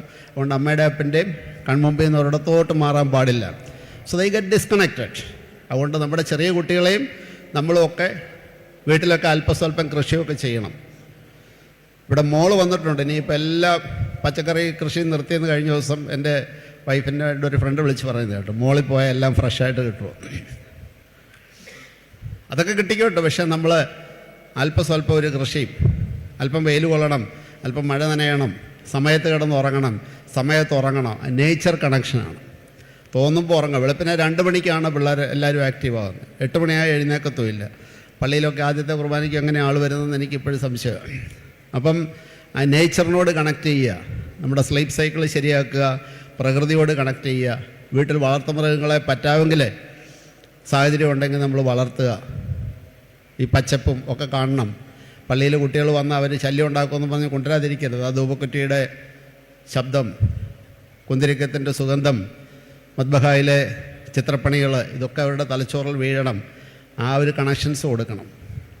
ബന്ധുവീടുകളിൽ കൊണ്ടുപോകണം, ഫങ്ഷൻസിന് പോകണം. ഇത് ഷുഡ് നോ. ആരൊക്കെ? എല്ലാവരും അങ്കിളും ആൻറ്റിയാണ്. എന്താ ബന്ധമെന്ന് ചോദിച്ചാൽ ആർക്കും അറിയത്തില്ല. അങ്കിൾ, ആൻറ്റി, കസിൻ, നീസ്, 4 വാക്കുകൾ അറിയാം. അപ്പം ഇതൊന്നും അല്ലാതെ എന്തൊക്കെയാണ് ബന്ധങ്ങൾ? കണക്ഷൻസ് കൊടുക്കുക. തമ്പുരാനുമായിട്ടുള്ള കണക്ഷൻ ഈ പ്രപഞ്ചത്തിൻ്റെ ഒരു ഭാഗമാണ്. ഈ 3 കണക്ഷൻസ് കൊടുക്കുക. ഞാൻ അവസാനിപ്പിക്കുകയാണ്. അപ്പം നമുക്ക് വലിയ വലിയ കാര്യങ്ങളൊന്നും ഞാനിവിടെ പറഞ്ഞില്ല. സന്തോഷം, സംതൃപ്തി ഒക്കെ ജീവിതത്തിൽ വേണമെന്നുണ്ടെങ്കിൽ ചെറിയ ചെറിയ സുവിശേഷങ്ങൾ, നമ്മുടെ ചുറ്റുപാടും കാണുന്ന നന്മകളെ നമ്മൾ നോക്കിക്കാണുക. നമ്മുടെ വീട്ടിലെ ജോലിക്കാരിയായിരിക്കും ചിലപ്പോൾ ഒരു സുവിശേഷം, അവരുടെ ഒരു പെരുമാറ്റത്തിൽ കൂടി. അപ്പോൾ അതിനെ നോക്കിക്കാണുക. ഒരു സെൻസ് ഓഫ് ഹ്യൂമർ മനസ്സിലുണ്ടായിരിക്കുക. ആർദ്രതയുള്ള ഒരു മനസ്സ്. അത് നാട്ടുകാരോടും പുറത്തോട്ടുള്ളവരോടൊന്നുമല്ല. ഒത്തിരി പേരും മെഡിക്കൽ കോളേജ് വന്ന് പേഷ്യൻസിന് വേണ്ടി സേവനം ചെയ്യുന്നവരുണ്ട്. അതൊക്കെ അടുത്ത സ്റ്റെപ്പ്. ആദ്യത്തെ സ്റ്റെപ്പ് സ്വന്തം വീടിനുള്ളിൽ അങ്ങോട്ടും ഇങ്ങോട്ടും എല്ലാം മനസ്സിലുള്ളവരായിരിക്കും. 3ാമത് തന്നെ പറഞ്ഞ് ഗ്രാറ്റിറ്റ്യൂഡ്, കൃതജ്ഞത മനസ്സിലുണ്ടാകുക. കണക്റ്റഡ് ആയിരിക്കുക. നമ്മൾ നമ്മുടെ ചുറ്റുപാടുകളോടും ബന്ധുക്കളോടും ദേവാലയത്തോടും തമ്പുരാനോടും എല്ലാം ഉള്ള ബന്ധം കണക്റ്റഡായിരിക്കുക. നമ്മുടെ തലച്ചോറ് കണക്റ്റഡായിട്ടിരിക്കുമ്പോഴാണ് നമുക്ക് സന്തോഷവും സമാധാനവും ഒക്കെ വരുന്നത്. ഏലം പുതുപ്പള്ളി ഗീവർഗീസാദയുടെ നാമത്തിൽ സ്ഥാപിതമായിരിക്കുന്ന ഈ ദേവാലയത്തിൽ 1400 അംഗങ്ങളുണ്ട്. എല്ലാവരും തമ്മിൽ കണക്റ്റഡാകുമെന്ന് പറഞ്ഞാൽ പ്രാക്ടിക്കലി പോസിബിൾ ആയിരിക്കത്തില്ല. പക്ഷേ കിട്ടാവുന്ന അവസരങ്ങളിലെല്ലാം നമ്മൾ ഈ പറഞ്ഞ കാര്യങ്ങളൊക്കെ നമ്മുടെ ജീവിതത്തിലേക്ക്, ഇതെൻ്റെ കയ്യിൽ നിന്ന് ഞാൻ ഉദാഹരണങ്ങൾ മാത്രമേ ഇട്ടിട്ടുള്ളൂ. ബാക്കിയുള്ള തത്വങ്ങളൊക്കെ മാനസിക ആരോഗ്യ ശാസ്ത്രം, മനോവിജ്ഞാനീയത്തിൻ്റെ അടിസ്ഥാനത്തിൽ പറയുന്ന കാര്യങ്ങളാണ്. ഒറ്റ കാര്യം എനിക്ക് പറയാനുള്ളൂ. വാസ്തവത്തിൽ സുവിശേഷത്തിൻ്റെ മർമ്മം ഇതൊക്കെ തന്നെയാണ്. ഹ്യൂമർ അധികം കാണുന്നില്ല നമ്മുടെ വേദപുസ്തകത്തിൽ. ബാക്കി ഹ്യൂമർ ഒഴിച്ച് ബാക്കിയുള്ള കാര്യങ്ങളെല്ലാം നമ്മുടെ കമ്പാഷനും കണക്റ്റഡ്നെസ്സും ഗ്രാറ്റിറ്റ്യൂഡും എല്ലാം വേദപുസ്തകത്തിലും വിശുദ്ധ കുർബാനയിലും കൂദാശകളിലും നമസ്കാരങ്ങളിലും ഒക്കെ നോക്കിക്കഴിഞ്ഞാൽ ഈ 4 എണ്ണത്തിൽ ഈ 3 എണ്ണവും വളരെ ശക്തമായ അന്തർധാരകളായിട്ട് നമുക്ക് കാണാം. അപ്പോൾ അതൊക്കെ ചൊല്ലി തീർത്ത് വിടാതെ അല്പം ഒന്ന് ധ്യാനിച്ച് നമ്മുടെ പ്രാർത്ഥനകൾ ചൊല്ലുക. അത് മുഴുവൻ കൃതജ്ഞതാ സ്തോത്രങ്ങളാണ്. അത് മുഴുവൻ കമ്പാഷനാണ്. അത് മുഴുവൻ കണക്റ്റഡാണ്. അപ്പോൾ ഈ കാര്യങ്ങളൊക്കെ നമ്മുടെ ആത്മീയ ജീവിതമായിട്ട് ബന്ധപ്പെടുത്തി ചിന്തിച്ചു കഴിഞ്ഞാൽ മാനസികാരോഗ്യത്തിൻ്റെയും നമ്മുടെ വ്യക്തിപരമായ ജീവിതത്തിലെയും സന്തോഷത്തിൻ്റെയും സമാധാനത്തിൻ്റെയും ഒക്കെ നമ്മൾ ക്രിസ്മസും ന്യൂ ഇയറും ഒക്കെ ആഘോഷിച്ച് അത് വെറുതെ ആശംസാവചനങ്ങൾക്ക് ഉപരിയായിട്ട് ഈ ചെറിയ ചെറിയ സുവിശേഷത്തിൻ്റെ വാഹകരായിട്ട് മാറാനായിട്ട് നമുക്ക് സാധിക്കട്ടെ. ഞാൻ ചെറിയ കുട്ടിയായിരുന്നപ്പം ഒസ്താദ്യോസ് സിനിമേനെ MV ജോർജ് അച്ഛനൊക്കെ ആയിരുന്നപ്പം നമ്മൾ സുവിശേഷം പറയണം. അപ്പോൾ എനിക്ക് വലിയ കുറ്റബോധമായിരുന്നു. ഞാൻ ഇടയ്ക്ക് ഇറങ്ങി പോകുമ്പോൾ അവിടെയൊക്കെ നിന്ന് ആൾക്കാർ, ഉപദേശിമാർ, ഇങ്ങനെ സുവിശേഷം പറഞ്ഞില്ലെങ്കിൽ നമ്മൾ സ്വർഗത്തിൽ പോകത്തില്ല എന്നുള്ളതായിരുന്നു നമ്മുടെ ഒരു പേടി. പക്ഷേ ആ സുവിശേഷത്തിനേക്കാളും ഒക്കെ എത്രയോ വലിയ സുവിശേഷങ്ങൾ നമ്മൾ ചെറിയ ചെറിയ കൃതജ്ഞതകളും ചെറിയ ആർദ്രതകളും കണക്ഷൻസൊക്കെ നമ്മൾ ഓരോരുത്തർക്കും ഓരോ സുവിശേഷങ്ങളായിട്ട് മാറാനായിട്ട് സാധിക്കും. എല്ലാവർക്കും ആശംസകൾ നേർന്നുകൊണ്ട് എൻ്റെ വാക്കുകൾ അവസാനിപ്പിക്കുന്നു. നമസ്കാരം.